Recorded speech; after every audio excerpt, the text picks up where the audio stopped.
You won't find other lefties that do this the way that I do. And the reason for that, and this is why I started my channel, is because I think the left is weak.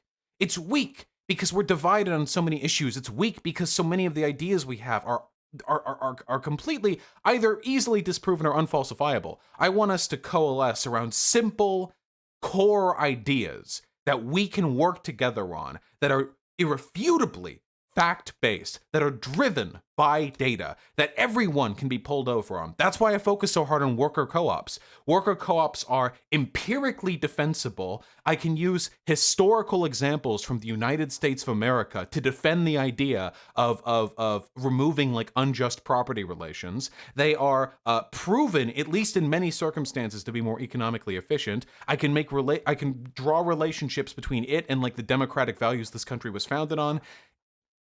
Simple, strong values that we work together on. That's what I care about. You know, that I care so much about that. That's what I want to bring people together on. You're just a suckdem? No. I'm a socialist smart enough to realize the road to socialism right now is not LARPing on Twitter about how we're getting our guns together and we're going to fucking occupy 6 blocks of Seattle. I'm smart enough to recognize that we can radicalize people by exposing them to socialist ideas. Would you call all the socialists who worked for pro-union organization back in the 1900s soakdems? Because that's what they did.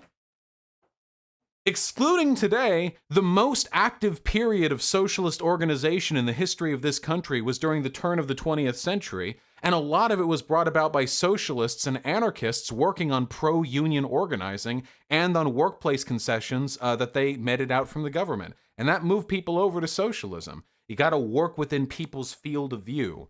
If I walk out into the street right now and I scream about how, you know, we need to seize the means of production, I mean, it's great, and I'm totally right, but who's gonna listen to me? But if I start explaining to people that there are material and measurable ways in which they're getting fucked over by our establishment, I can say, well, hey, now that you like these ideas so much, do you like your 5-day work week? Do you like 40 hours? Hey, you know, used to be a lot worse. Let me introduce you to these wonderful men in our past who brought us these concessions from the government. And through this process, and this is a workable process, we move people towards, well, towards victory. You know who didn't know this lesson? You know who didn't learn this lesson? I bet you can make a guess. In fact, I'm actually deferring it to you. Which group of people didn't learn this lesson? Who fucked up recently? I'll give you an example. 4 years in the past, more or less. 3.5. 3? Come on, I know one of you is gonna get it. Come on. One of you kind of got it. The Nazis. Charlottesville. Nice, small brain.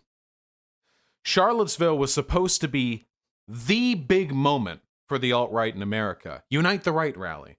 Cameras on it from every major news station around the country. That was supposed to be their fucking moment, where they get together, and the people on the far right work together with the Republicans. The Republicans go there because they want to keep their Confederate statue or whatever, and then they meet up with the alt-right, and the alt-right's like, yeah, keep the statue, keep the statue. Hey, don't you think it's bullshit how corporations keep bringing in immigrants to make work cheaper for domestic American workers? We should do something about that. Yeah, keep the statue. Go Trump, man. Whoa. Hey, have you ever noticed how black people make up 13% of the population but commit 50% of the violent crimes? Do you really think that's because of racism, or is there something else going on there? Yeah, build the wall. Build the wall to keep our gene pool pure. That's what it was supposed to be. That was what the Unite the Right rally was supposed to be. The organizers of the Unite the Right rally, or at least those of them who are not currently in jail, these people have been pretty upfront about their intentions. Their goal was to unite the right. But unfortunately, and hey, God bless them, Nazis aren't very intelligent, and they overplayed their hand. They didn't get subtle dog whistling. They got people in Klan hoods. They didn't get intelligent messaging. They got people Sieg Heiling while screaming, race war now, gas the kikes. They LARPed a little bit too hard. And then somebody died. Because they were incapable of keeping it in their pants, because they got too excited, they created the worst media spectacle imaginable for themselves. Do you remember that clip from Richard Spencer? Remember that one? The one, you know. You used to look up at faces like mine, you fucking octorods! Like that one, you remember? You know what I'm talking about? Yeah, that one. You know why he was so mad? That was recorded from him following the announcement that Heather Heyer had died at Charlottesville. He realized how bad the optics were going to be from Charlottesville. He realized the Unite the Right rally was a failure because all the news media wasn't reporting on this big peaceful assembly of conservative patriotic Americans. The news media was reporting on a bunch of alt-right neo-Nazi terrorists who killed a woman. That's why he got mad, because the optics were bad. Richard Spencer, a little bit smarter than your average Nazi, but it's a low bar to pass. That's what I worry about. I don't want to overplay our hand. I worry a little bit about Chaz. Chaz might be overplaying our hand a little bit. I mean, is it immoral to do a Chaz? Nah. I mean, sure, the people there are probably really cool. But a lot of wacky stuff has been happening in Chaz. Or is it Chop now, you know? There was that story recently about somebody getting shot inside of Chaz, and they had to send the police in there. That looks really bad. And then there was the there was that preacher. There were 3 shootings last weekend. Yeah, they've all been outside. I don't think all of them have been outside. One of them, I'm pretty sure at least one of them was inside. Yeah, because police had to come into the no-go zone. Yeah, we'll go Chop. We don't want a dead name. 2 inside, or two. You said 2 inside, 1 inside. What the fuck are you talking about? Most of them were by right-wing perpetrators? Yeah, no shit. Obviously. They should have read more theory. Yeah, sure. The police wouldn't let medics help somebody who was shot by neo-Nazis. Yes, I know, the police aid and abet the far right. I'm aware, thank you. However, I do feel like Chop might be a little bit like overplaying our hand. The conservative media space has been losing their mind over stuff that's been going on in there because it's a very easy target for criticism. You can make up pretty much anything you want about what's going on in Chop. I saw this really funny meme. Pardon me for sounding like a boomer. I saw this really funny meme, and it was like, no, you can't lie about our community of mutual aid. And then the boomer Fox News reporter said, haha, manufacturing consent goes burr. Meanwhile, 84,000 inside Chop are dead. Radioactive spiders have taken over the district.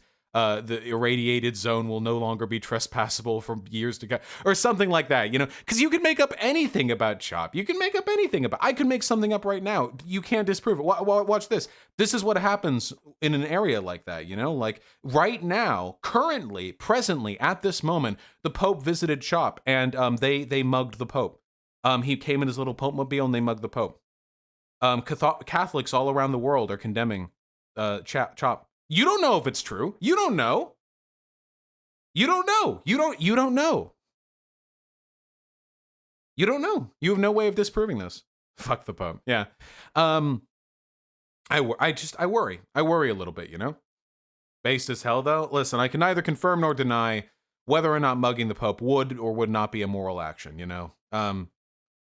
What is it? It's easier for a camel to pass through the eye of a needle than for a rich man to enter heaven. The Pope is, like, loaded, right? Or do they technically not own any of that? Is it all owned by the church and the Pope just sits in the chair? I don't really know. You know, I don't really know. Yeah, isn't the current Pope relatively good? I know that's a low bar, but whatever. Yeah, they don't own it. It's the church. I thought so, yeah. I don't think the Pope can just, like, spend $1 billion or something like that. I don't really know. He hates trans people. He's the Pope. Of course he hates trans people. Of course, he's probably complicit in all the sexual cover-up shit, right? Like he would have to be, kind of, I guess.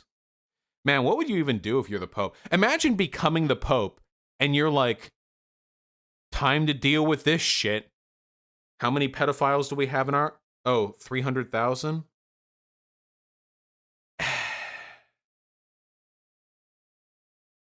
We're hiring. Like, it's, just like... Oh, God, it's all of them. Like, yeah, can you... What a nightmare. Anyway, the point that I'm trying to make right now, and I feel like we're definitely straying from the path a little bit here. Pope gifts funds to transgender community? Is this true? Oh, that's sweet. Oh, from May 2020. He has sent funds to a small transgender community in central Italy. From what I've heard of this guy, I really do think we could have gotten a worse Pope. I mean, credit where credit is due. I think that's sweet. I think that's nice. The community, many of whom are sex workers, have fallen on hard times due to coronavirus. Aww. Can you imagine if you're a bunch of trans sex workers, and then, like, you get a check in the mail, and it's from the Pope. Here you go. Here's some papal currency, papist currency. And it's just like they sawed off one of the golden, like, ornaments from the chair he sits in. Like, here you go. Yeah. Papist wealth. Have it. Yeah, anyway, it's really important to not overplay your hand. You have to remember that right now, 90% of America just wants to grill. Okay? Now, we have to remember that grilling is fundamentally it's counter-revolutionary, all right? Grilling is counter-revolutionary. It produces CO2, all right? We can't do it anymore.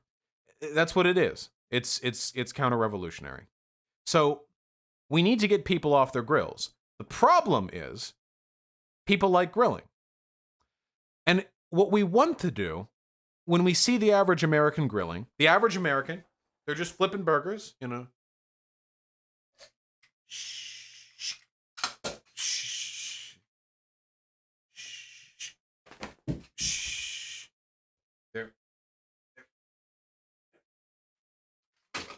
They're flipping burgers, and what we want to do is we want to be able to walk up to them and put a hand on their shoulder and say, hey,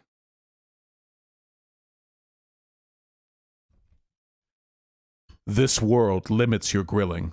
Join me, and I will give you a world where you can grill more and juicier burgers than you ever imagined.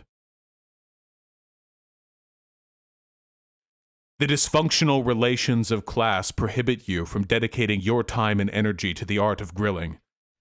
That's what we want to do. We want to meet them on their level, okay? What we don't want to do is have, them grilling. They're grilling it up, and then they see the TV through the slide-in door, the kitchen TV through, like, the glass door, and they see, like, a Fox News report on the blacks-only zone that has been formed in CHOP. Or where they have a bunch of white people forming a barrier saying you must, with a bunch of color swatches saying you have to have this color in order for you to walk in, and then the fucking grilling guy's like, the hell is wrong with those folks? Shh. That's what you need. We need to hit them with information that makes them interested. We can't. The hell is wrong with those kids? And to him, that looks like racism. And can you blame him? If you've spent your entire fucking life barely involved in the political process, and you see a bunch of pictures of people with lip piercings, screaming about how only black people can enter this area, if that's all you see, if that's all you know, yeah, imagine you're trying to convince Hank Hill. Yeah, and then they look up and they see that from it doesn't even have to be Fox News. It has to be like CNN or something. And like, God damn it, what's going on with this country? Like, that's all they get. And then they're going to go on Facebook And they're going to say that back in their day, racism was when blacks had to drink out of the wrong fountain or whatever, and that nowadays these kids don't know what racism is, and this boomer has no interest in understanding the situation beyond the very limited perspective that they've been given, and you can't blame them for that, because you shouldn't have to expect every single fucking American to spend 20 fucking hours a week dedicating their time to fully familiarizing themselves with the constantly evolving geopolitical landscape of America. Not everyone can do that. It's not possible for everyone to do that. That's our job. We have to reach those people. Even in a crazy fucking hyper-socialist society, even in a fucking anarchist society, most people are just going to want to grill. Most people are just going to want to grill. Most people will still just be grilling. So we need to reach the grillers, and we have to do that with easy messaging.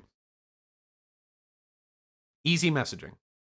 Not weird shit, okay? That's what is wrong with those boys? So what's the easy message? Black people have it hard here in America. There are things we can do to improve their relationship with the police. We can make this country fairer. We can make this country more just. We can dedicate our resources to more reasonable pursuits. We can mitigate the harm done to this country through corporate greed. We can support and empower the worker. We can address systemic racism. We can make this country great again. Yeah. Pick any one of those. It doesn't have to be all of them. Pick any one of them. Pick an issue that day. Yeah. Yeah. Yeah, for sure. I'll co-opt any messaging.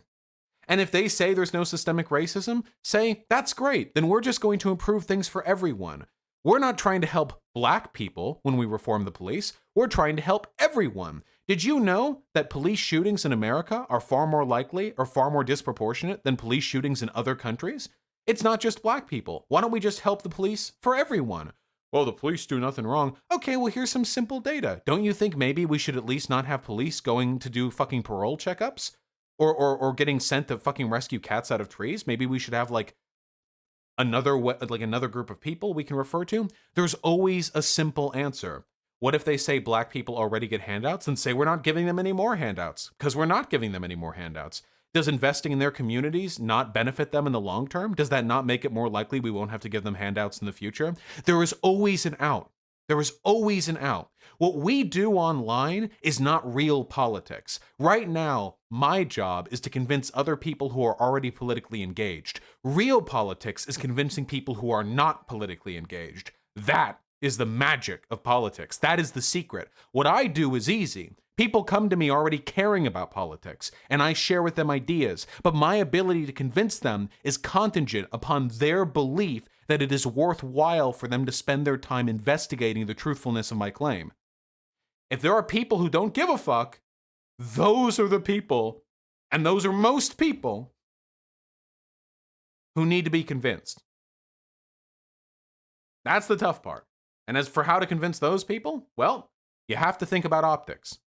That's what matters most for those people. Anyway, that's probably enough for a segment. It's just something I wanted to talk about.